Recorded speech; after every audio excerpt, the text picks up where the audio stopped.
Good morning. Welcome to our class. We are in a series right now studying we're using a resource, a book that's kind of has some good ideas on daily Christian living, and it's titled Spiritual Life Hacks. And today's lesson is when you're not sure what to say. So there are no doubt a lot of occasions where we're just not sure what to say in different settings and places, and experts say that over your lifetime, the average person speaks about 450 million words. That's not counting written words or texted words. And so no doubt that's an average, because if you're a guy, the typical guy speaks way less than half the words of a typical female. The ladies, they talk. So, and they also text. My daughters can text very, very well, very fast. I'm still a slow texter. I still remember the T9 texting. Oh, yeah. Those days. Well, I got you're talking about the one where you hit the button 4 times for this letter and all that? To get that letter, yeah. Yeah. Those were the good old days. So we say a lot, and sometimes we say the wrong thing and regret it, and then that, that can cause us in other occasions where we need to say something and we end up saying nothing. So today's lesson is just kind of about our words and how to help us say the right thing at the right time, those kind of things. So sometimes there are some times when we don't need to say anything. One of those occasions might be with someone who's grieving. If you've tried to, encourage or console someone who's lost a loved one and they're dealing with a loss, especially if it's early on, and or really anything pertaining to grief. Grief is a tricky one.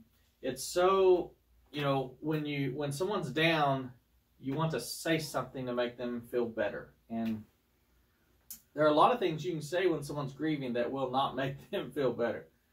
I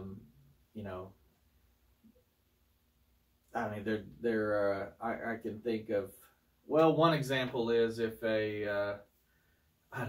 none of these sound, I don't even want to speak any of these, but let's say a parent lost a child, but they have another child. Oh no. So, I predicted that one. Yeah, you see that one coming. Yeah. So there are just a lot of time.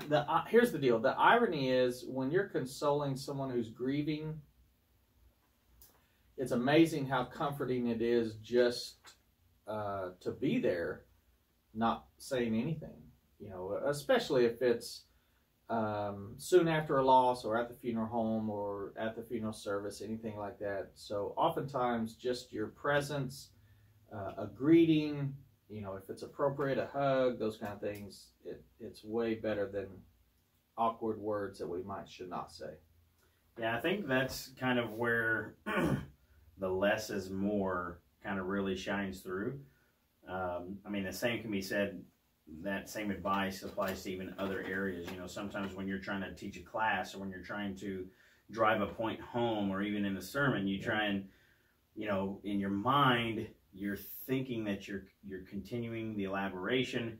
Sometimes you're just really exhausting the issue, or it's not really doing it justice. Sometimes, less is more, and maybe less is zero. Maybe it's just being there. Like you mentioned, the author talked about losing a loved one, and he had some buddies that took off school and came and sat with him. And he said between a couple of them, they maybe said a dozen words. But the fact that they were there, the fact they were supporting him and then ready to listen if he had something to say, because, we, even for someone who's been in the same exact situation that you've been in, sometimes words don't just fix anything. There's a time for everything. And I think as men, at least for me, we feel like fixer-uppers. We feel like we've got to fix the situation. So that's one thing that I'm still working on is when I hear a problem, immediately I go to, okay, how do I fix this problem? How do we fix this solution? And sometimes it's just the other party want to express from their viewpoint or in their eyes, this is what happened and it's upset me. And they just want somebody else to know. Maybe they're not necessarily thinking that they were wronged, or that's just their viewpoint and they don't want you fixing it, and maybe you really can't. And so there's kind of a fine line. Sometimes it's appropriate to say some things and they're comforting, but sometimes it's not meant to be fixed. Sometimes just listening speaks volumes. And as a young husband, when I was younger, not right now, okay. Not now, I'm not speaking. I didn't know who you're talking about. As a younger husband,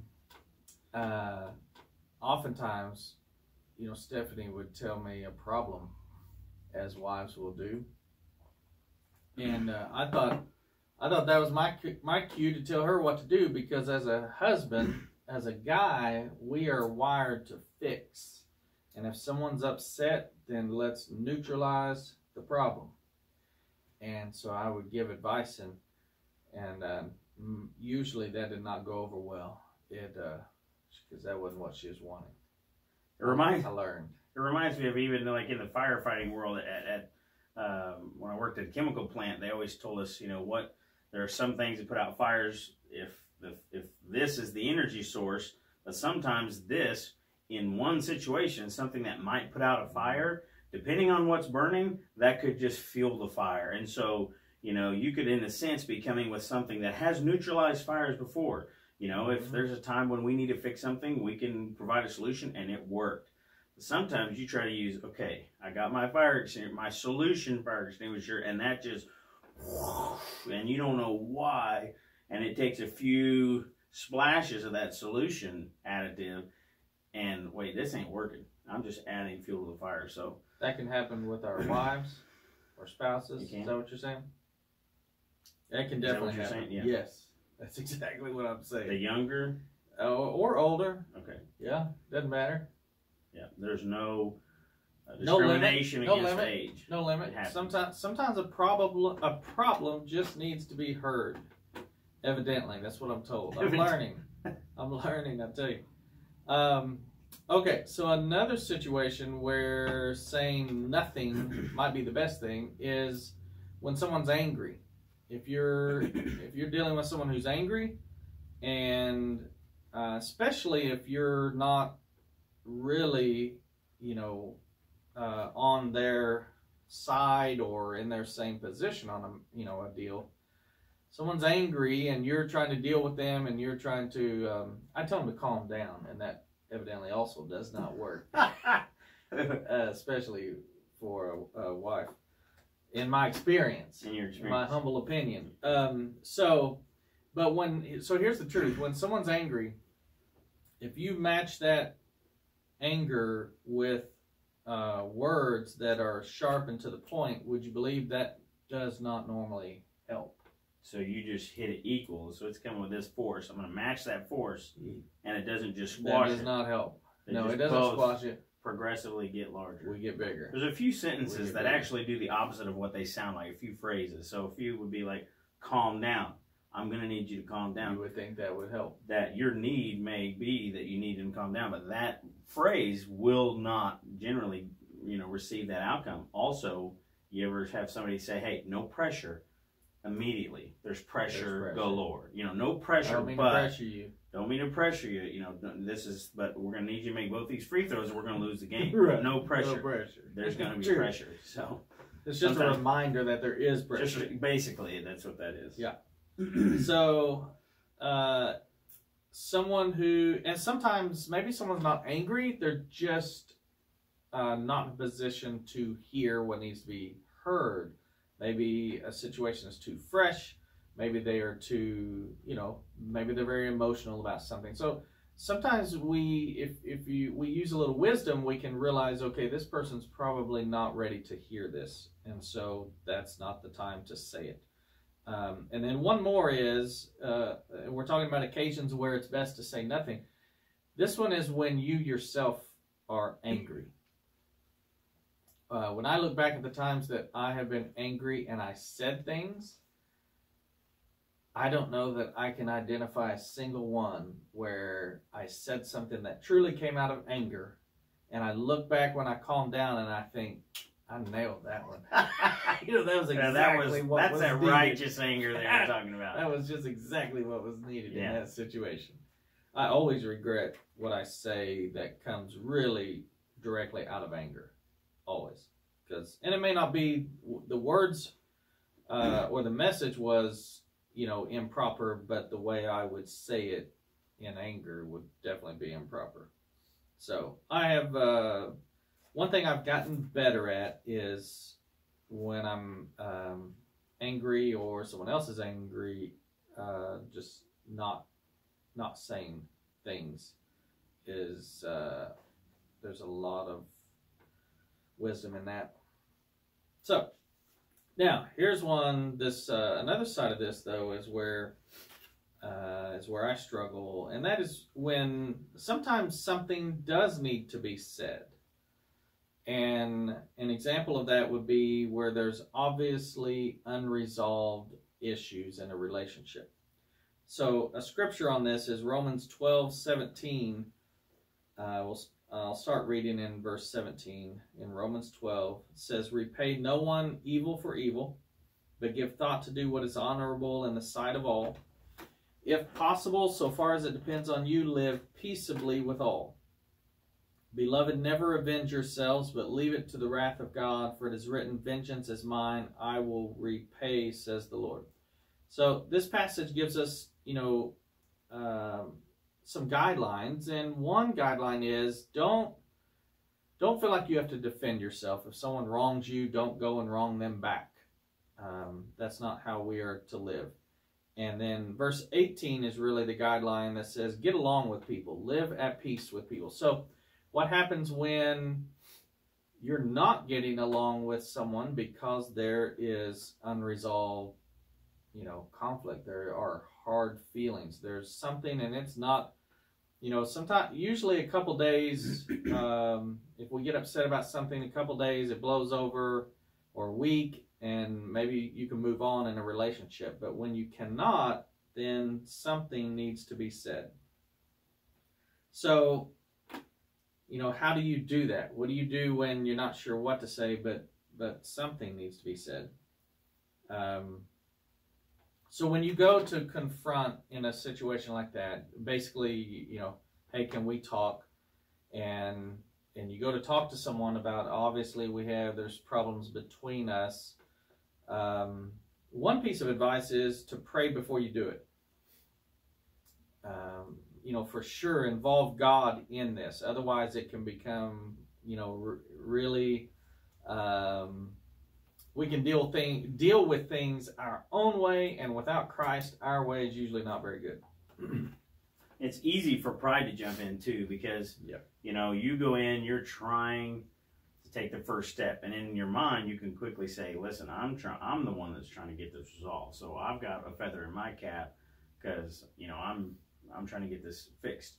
And then when you attempt to do so, if the other party is not quite ready, it's easy for you to turn around, put up your guard, go to defense or go to offense and start attacking. It doesn't make things very easy. And so it's a really difficult situation. That it's one of those things. It's kind of like patience. We pray for patience all the time. But then we have instances where we need to have patience, and we want that situation to pass.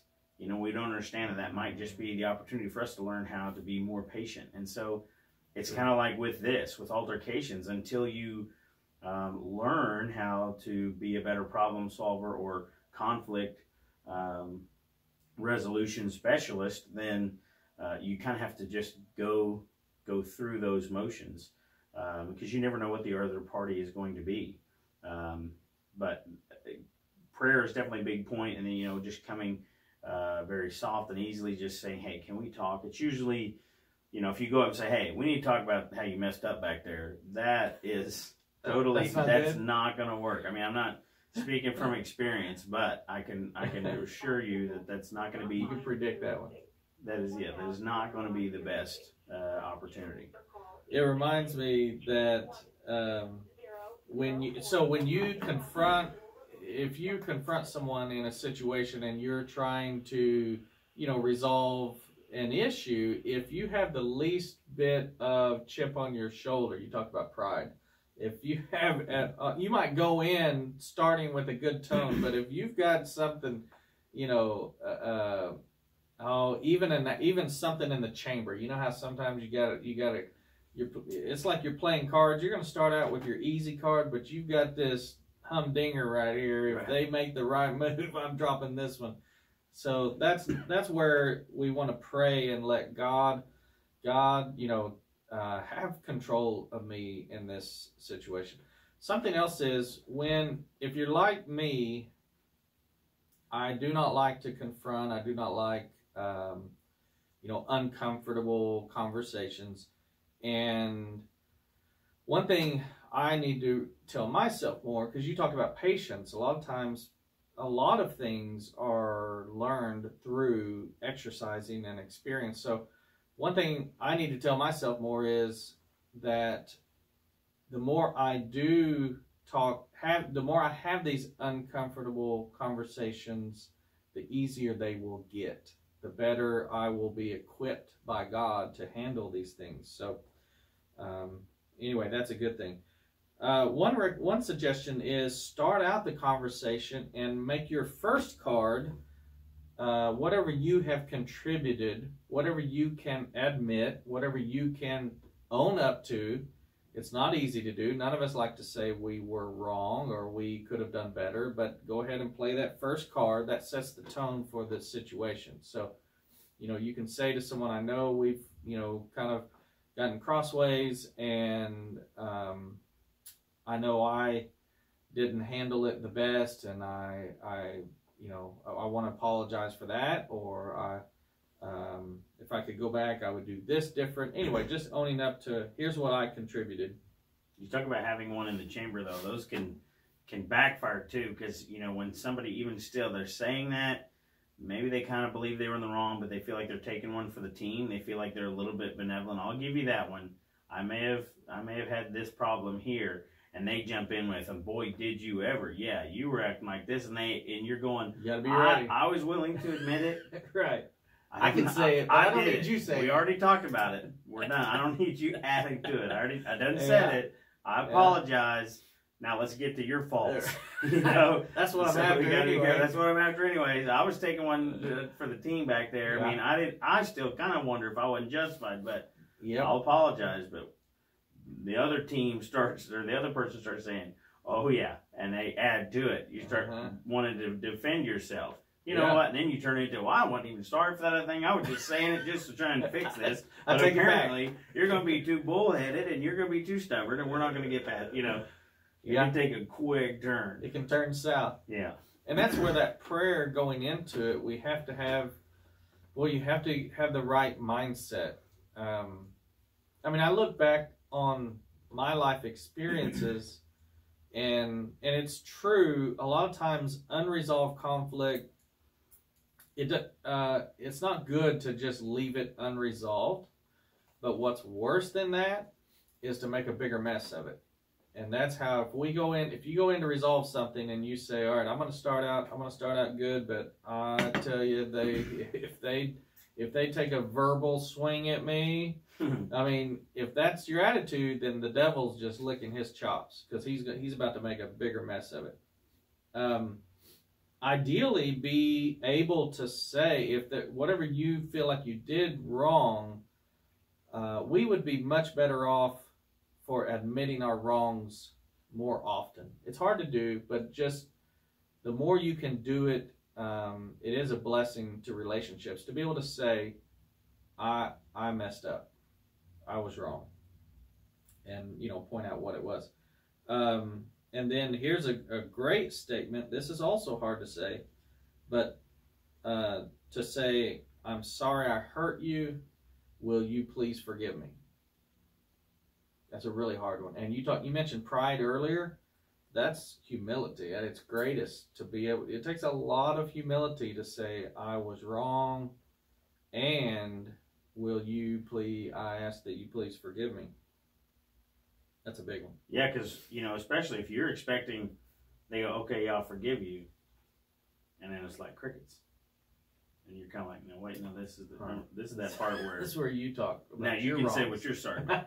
Yeah. And they just leave, and then you go back to going, what did I apologize for? They didn't even apologize. You know what? I take it back. And then again, there's always that chance, that temptation ready to just creep in.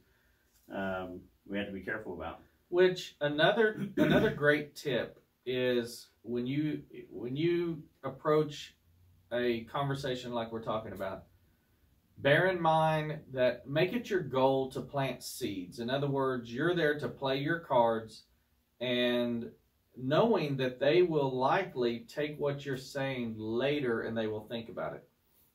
Most people in the moment, most times you will not go to someone who's thinking one way, and in the moment with your masterful, crafting of the English language, you will not cause them to do a 180 and say, yeah, I was really wrong. I'm so, that's the home run scenario, but it rarely happens. Yeah. Usually it's kind of awkward. You say what you say, they say a little bit. It doesn't really, it doesn't erase everything. And then later things get chewed on and thought about and processed, and you may get better resolution even later. So if you go into it thinking, I don't know how they're going to react, but I'm going to get these words out, and with the hopes that they later go, and then I'll pray for God, to work on their heart later. I think that helps. I heard a minister not too long ago talk about, he told about another minister that an older man, I think, who had a practice that when people would come to him upset about things, church issues, and they would be upset at him, and they're ready to tear into him, and his that oftentimes he would sit down and he would say, this is really important. I know you're upset. I think we should pray about this. You start and I'll finish. And he would bow his head and close his eyes and silence. And now, is that, I don't know that that's passive aggressive. Yes. If you do that, with the right attitude and the right heart, what I like about that illustration is it just kind of shows me oftentimes when even Christians, we can talk to each other upset about something and leave God completely out of it. Yeah. And we act one way. Whereas if we really invited God in the room, we wouldn't it immediately puts that spiritual concept on it. Yeah. We should pray about this. Immediately you think, wait, pray. That's talking to God. Wait, oh man, God been listening, or he knows what I've been thinking. He knows my heart, and then you kind of really feel bad. Yeah. So the easy way to do that is to just lead the prayer yourself. It's kind of awkward having them start the prayer. That's passive aggressive. Yeah, I like it, but I don't know that that's. I don't know that I recommend that. You got more to pray about than I do. I'll just let you start. If I got any time left, I'll finish it up. Right. So that might be a little much, but to have a prayer together could be powerful. A few more we can hit on. We're running out of time, but everyday conversations. So let's kind of step out of conflict. Just interactions with people. People need encouragement. They need to be built up. And Ephesians 4:29 says, "Let no corrupting talk come out of your mouths, but only such as is good for building up." And I had someone just this week thank me for how I handled something, and it's amazing in just a few words how someone can brighten your day.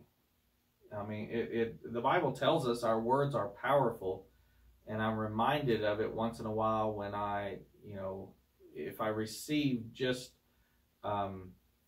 words in a certain way, they can be a huge blessing. So we need, I remind you to be watching for others, and this is a part of why it's going to be great as we move past this pandemic and the more we are able to be together, although you don't have to be face to face to do this, but encourage people, brag on them, tell them you appreciate them, thank them, tell them what you admire about them.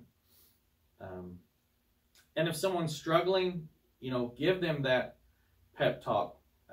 Tell them they can do it, that you believe in them, all those kind of things. Words are just amazing if we will use them properly.